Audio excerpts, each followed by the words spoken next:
என் அன்பு மாணவ மாணவிகளை உங்கள் அனைவருக்கும் என்னுடைய வணக்கத்தினை தெரிவித்துக் கொள்கிறேன். Natarajan Sathyamoorthy, திருச்சிராப்பள்ளியிலிருந்து.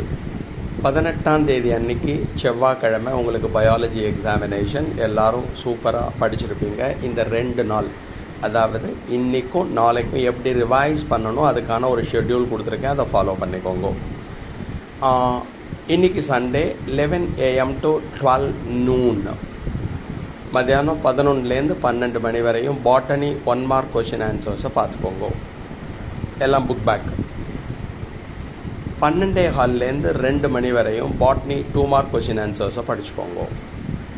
3 PM to 5 PM 3 மணிலேருந்து 5 மணி வரையும் மத்தியானம் பாட்டனி 3 மார்க் கொஷின்ஸை படிச்சுக்கோங்க, கொஷின் ஆன்சர்ஸ். 6 o'clockலேருந்து 9 o'clock வரையும் பாட்னி 5 மார்க் கொஷின்ஸை பார்த்துக்கோங்க. என்னென்ன சாப்டர்ஸ்லாம் நான் முன்னாடியே சொல்லியிருக்கேன், எல்லாத்தையும் பார்த்துக்கோங்க. இப்போ you revise the book back questions plus எக்ஸ்ட்ராவாக உங்கள் ஸ்கூலில் சொன்ன முக்கியமான கொஷின்ஸ்.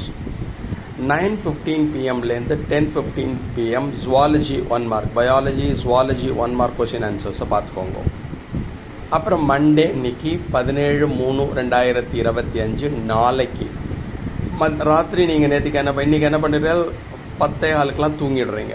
விடிகாலம்புற 4 மணிக்கு எழுதுகிறேன். திங்கக்கிழமை 4லேருந்து 6 மணி வரையும் ஜுவாலஜி 2 மார்க் கொஷின் ஆன்சர்ஸ் பாருங்க. தென் ஒரு 1 hour கேப், 7 AMலேருந்து 9 AM திங்கக்கிழமை ஜுவாலஜி 3 மார்க் கொஷின் ஆன்சர்ஸ். தென் 1 hour கேப் கொடுத்து படிங்க. அப்போ தான் ஸ்ட்ரெஸ் இருக்காது, ஸ்ட்ரெயின் இருக்காது. 10 AMலேருந்து 1 PM, அதாவது திங்கக்கிழமை காலம்பரை 10 மணிலேருந்து 1 மணி வரையும் ஜுவாலஜி 5 மார்க் கொஷின் ஆன்சர்ஸை பாருங்க. தென் 1 மணிக்கு நீங்கள் பார்த்து முடிச்சுடுறீங்களா, அப்புறம் சாப்பிட்டுட்டு ஒரு 1 hour தூங்குங்க. 3 PMலேருந்து 6 PM நாளைக்கு மண்டே மத்தியானம் 3 மணிலேருந்து 6 மணி வரையும் பாட்னியை ஃபாஸ்ட்டாக ஒரு ரிவிஷன் பண்ணுங்க. அப்புறம் 1 hour ரெஸ்ட். 7 மணிலேருந்து நாளைக்கு சாயங்காலம் 7 மணிலேருந்து 10 மணி வரையும் ஜுவாலஜியை ஒரு ரிவைஸ் பண்ணுங்க. அப்போ இன்றைக்கும் நாளைக்குள்ளேயே 2 தடவை பாட்னியில் இருக்கக்கூடிய புக் பேக் கொஷின் ஆன்சர்ஸ், ஜுவாலஜியில் இருக்கக்கூடிய புக் பேக் கொஷின் ஆன்சர்ஸை உங்களால் ரிவைஸ் பண்ண முடியும்.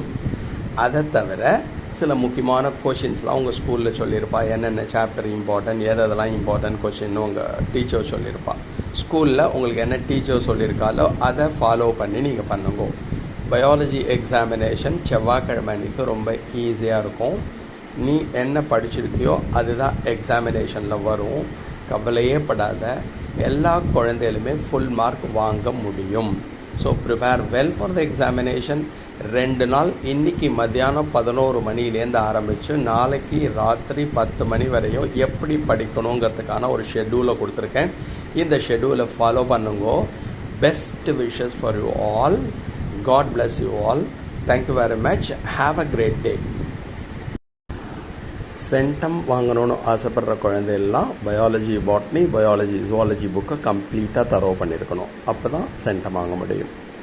பாஸ் பண்ணுறது ரொம்ப ஈஸி. 70 to 80% மார்க் வாங்குறதும் ரொம்ப ஈஸி. பட் சென்டம் வாங்கணுன்னா கம்ப்ளீட்டாக தரவு பண்ணியிருக்கணும் புக்குங்கிறத மறந்துடாதீங்க. God bless you. Thank you.